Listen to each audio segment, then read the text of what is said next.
When Srila Prabhupada came to the Western world, he had 40 rupees, which was at that time equal to $8, but there was a problem.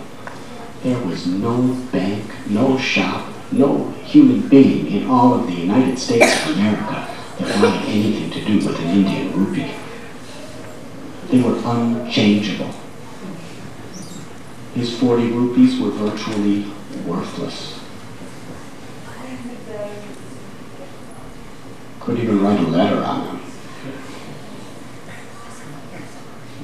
And he didn't know anybody. When he went to New York City, he was completely a stranger. Living in Bowery, very, very poor section. But he wasn't attracted to the beautiful jewelry shops and fashion shops on Fifth Avenue, or the wonderful homes on Park Avenue.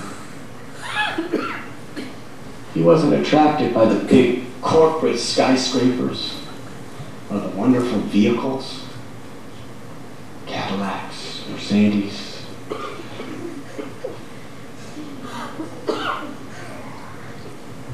Actually, in America, Ford is a normal car. But today in India, if you have a Ford, you're a very prestigious person. When Prabhupada came to America, he felt pity for the American society. His heart was breaking in compassion. These poor people, they're so poverty-stricken internally. They have all this, but they've forgotten what's inside. They're trying to find so much happiness by just reaching out with their senses for more and more and more and better and better and better. And then he saw the young generation of millionaires and wealthy people becoming hippies. Do you know what is a hippie? They asked Prabhupada, the newspaper reporter. I think it was in Dallas. They said, Swamiji, what is a hippie? He said, you know better than me. Something extraordinary. People have all this stuff and they're not happy. They're taking drugs and rejecting the social norms.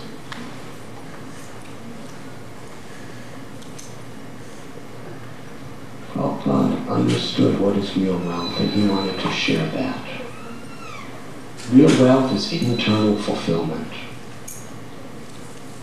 Real wealth is realizing the eternal blissful nature of the soul and its eternally blissful relationship with God, with Krishna.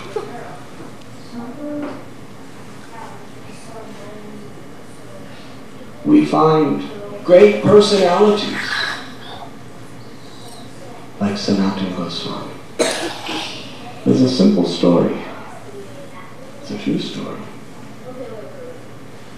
There was a man, he was a Brahmin, and he was worshipping Bholanath, Lord Shiva.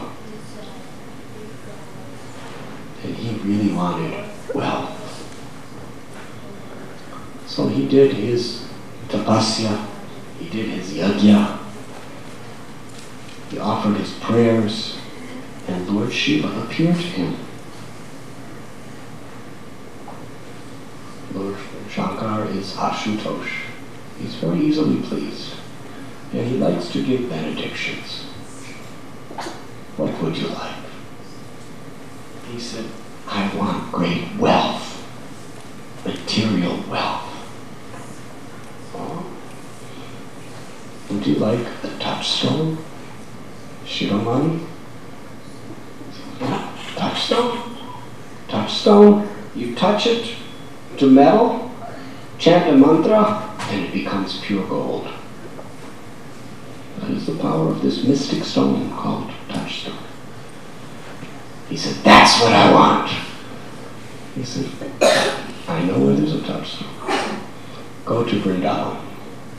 It's in the district of Mathura, Brajbhumi. And there's a hill called the Dashashwamedha Hill. There's a great devotee there. His name is Sanatana Goswami. He has a touchstone. He'll give you his touchstone if you ask him. So he was very excited. Can you imagine if you had a touchstone? You just touch things and it turns into pure gold. Where do you go?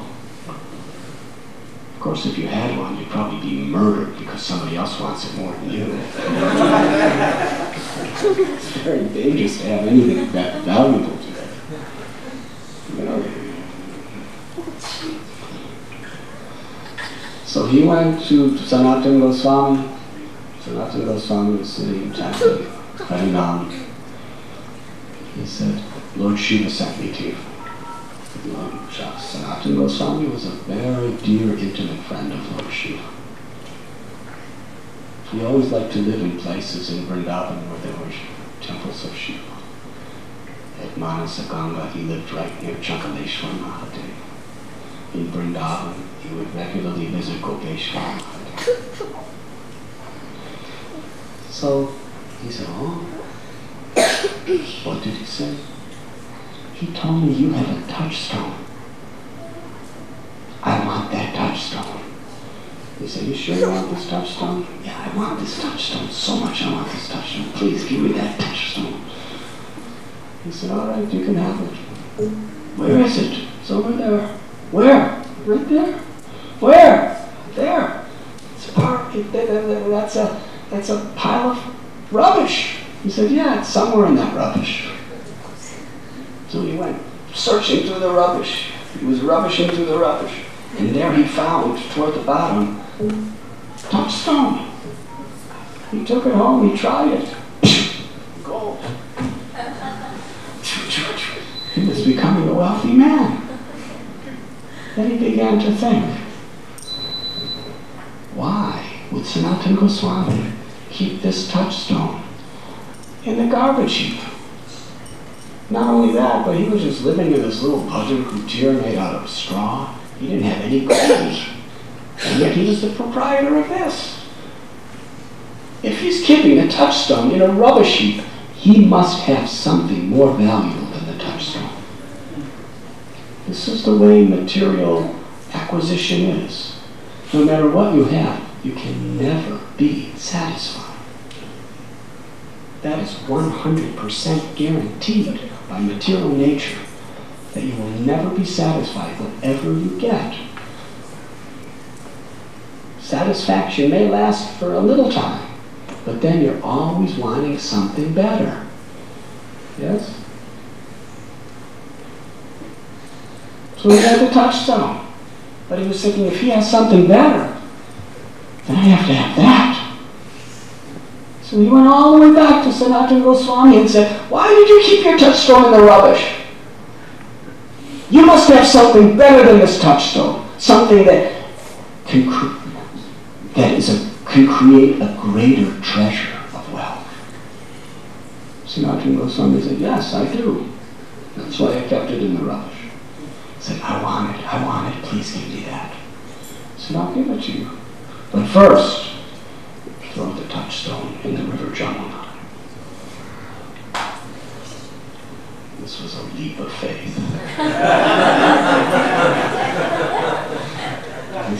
In this world, if you want something great, leaps of faith are very, very important.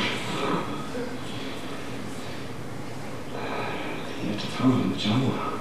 This is something he performed yajnas to Lord Shiva for years to achieve. Now he's asked to throw it in the river. But Sanatana Goswami was so convincing that he had something better that he took that touchstone and he threw it. He watched it.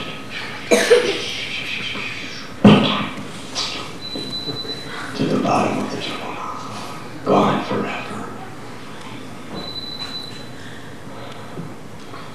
Okay, Goswami, I put it in the Jamuna. What do you have? Give me that which is a greater treasure than a touchstone. Sanatana Goswami said, I will give you the touchstone.